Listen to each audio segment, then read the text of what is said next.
माता दी दोस्तों, स्वागत है आपका अपने YouTube चैनल राजलक्ष्मी में।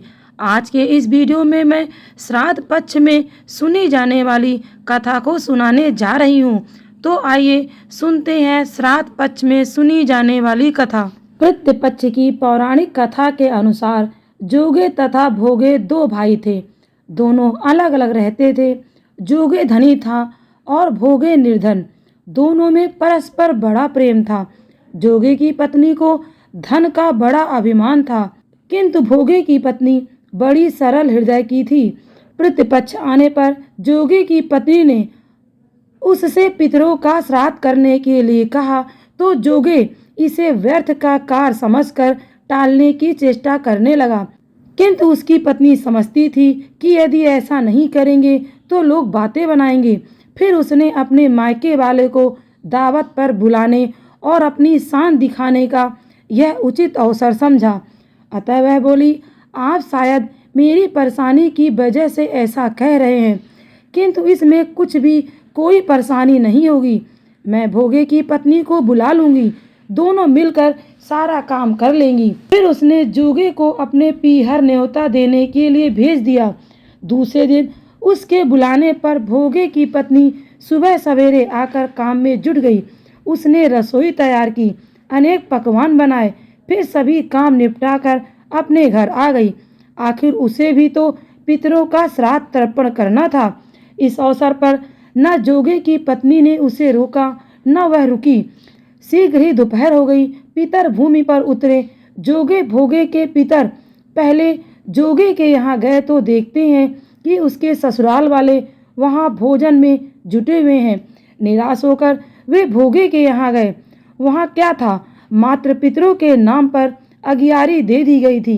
पितरों ने उसकी राख चाटी और भूखे ही नदी के तट पर जा पहुँचे।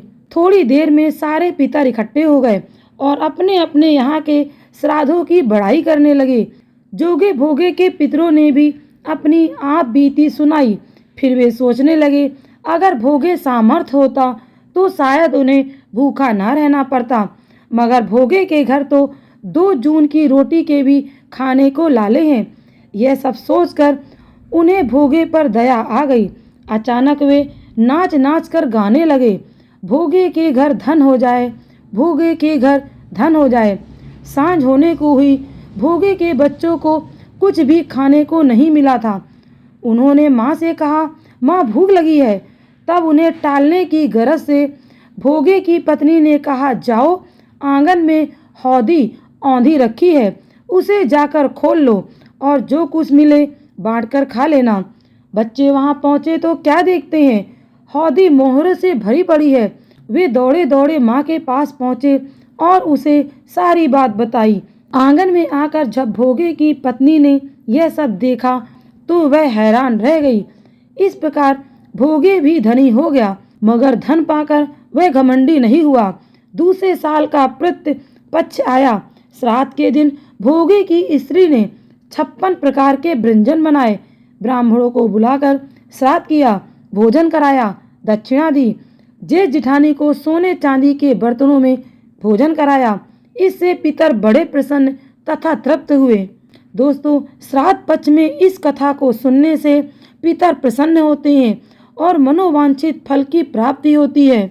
अगर आप लोगों को वीडियो पसंद आया हो तो वीडियो को लाइक करें, कमेंट करें और आगामी व्रत और त्योहारों की पूजा विधि तथा कथा के लिए राजलक्ष्मी चैनल को सब्सक्राइब करना ना भूलें और बेल आइकन में ऑल का ऑप्शन सेलेक्ट करें ताकि आपको आगे आने वाले सारे नोटिफिकेशंस मिल सकें।